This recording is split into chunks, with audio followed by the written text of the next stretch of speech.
today's video, I want to talk to you about a tool that I've found to be one of the good ones in terms of AI tools for architecture.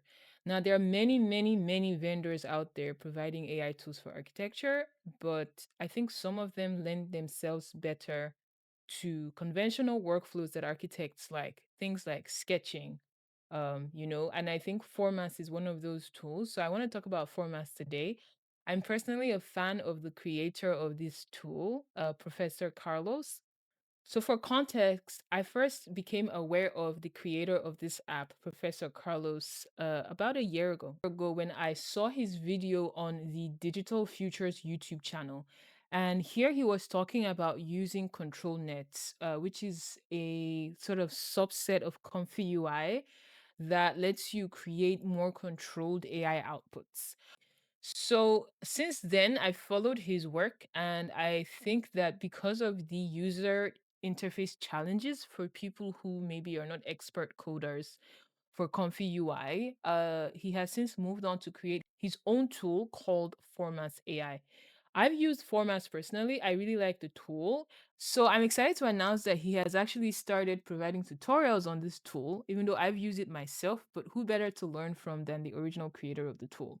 So here he's demonstrating the different things you could do with formats. You can create a rectangle, and then using control, you can drag that rectangle to create a more solidified geometry of sorts. You can also use transform controls to rotate the shapes to create more interesting configurations. You can group those, and you can then change color of certain shapes just so that you could have a bit of differentiation. And you could also turn that into a gradient if you want, just to control the depth of the tool. And then there's a freeform line tool that lets you actually just scribble lines across the shapes. And this is good when you want to indicate topography. You can add people so that you can indicate the human scale. You can also use dark shapes to indicate that you want openings. Dark or gray shapes tend to indicate a void in the tool. And using bring to front, center back, you're able to reposition your shapes as much as you like. I'm going to fast forward a bit here to where he starts to show how he's using lines and different shapes to just make this form overall more interesting. You can see he's adding different lines at different points just to create a more interesting shape and dynamism to the facade. I'm just going to skip ahead. Here you see he has actually used a pencil sketch to indicate some foliage, some vegetation, and using the color green, so it tells the AI that he would want those shapes to be rendered as trees. And what he's doing now is he is going to select the region that he wants to render so that the AI doesn't render the entire workspace, but only the region. And he's doing that using, I think, the crop tool. So now he's going to add a prompt here.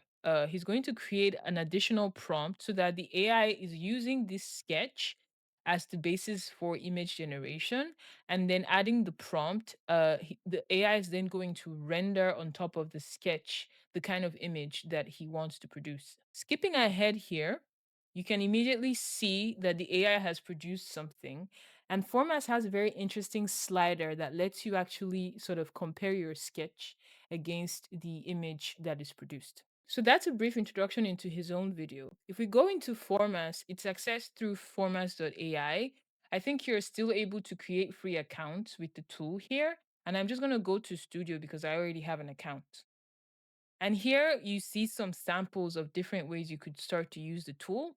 To recreate the process that he just showed, you want to go into Freeform Studio. And while it's setting up the space, you can see on the left-hand side all of those tools that he has just showcased. And we can start to follow his video to start making our own shapes using different colors and writing prompts with them. Now, I've personally done this in the past. I've used both the Freeform Studio for image and for video generation, but I'm curious to see if you guys would be interested. So that's his video. If you head over to formas.ai, you are able to create your own account with Formas. And I already have an account. So if I click on go to studio, it takes me right into the Formas video studio. Here I'm seeing different videos. I'm imagining are different sample workflows that we could start building off of. But I'm just going to follow a bit of what he did in the video just so you see what that looks like. So in the Freeform Studio, we have all our set of tools to the side here. And there's also a quick tooltip that lets you know what each tool can actually do. I'm going to just start creating right off the bat. So he started off with drawing some rectangular shapes here, which I'm just going to do. And then using control to click and drag, I can actually, oops, mistake, undo. I can actually select the shape using the select, and using control to click and drag, I can make something similar to what he had created over there. And then I could also select these rectangles and go into the color space to change their colors. I've noticed with this tool that having colors like black often indicate openings. So it's something I'm going to add as well, and maybe put a person in there. Why not? Put a person, just a lady just standing in there. Maybe add a pet as well. All of this I'm doing just by clicking on the menu item. And I could also go ahead to do some polylines, just make some connections between the shapes to create something similar to what he had shown. I'm going to do something very rudimentary. I'm not going to spend as much time going into as much detail. And I'm going to add my own escaping just to stop the polyline. I'm going to add my own free form line at the bottom here, just for topography. And I'll change the color over here to green just so I can add my own set of trees. And I'm going to put a prompt that is a contemporary museum located in the heart of Toronto.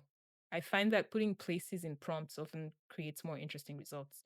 So I'm going to just press the enter arrow button here and wait a while for it to process the image. It has this very interesting gradient feedback that it provides when it's processing, that is kind of visually satisfying to let you know that something is actually happening in the background. And we'll just wait now, see how many seconds it takes us to end up with an image.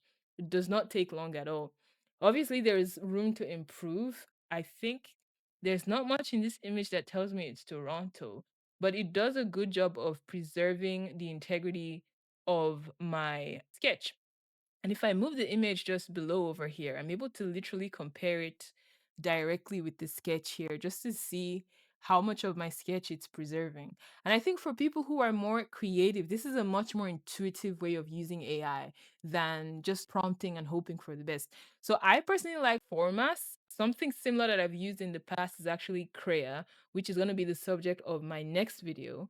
If you're interested to help me curate my AI content in a bit more of an organized fashion, I'm collecting your responses, so there will be a form linked in the description of this video where you could let me know where you see yourself learning AI, how you would like to learn AI. I really appreciate your feedback because that would help me structure this content in a more engaging manner, so to speak. Thanks for watching. I'll see you in the next one.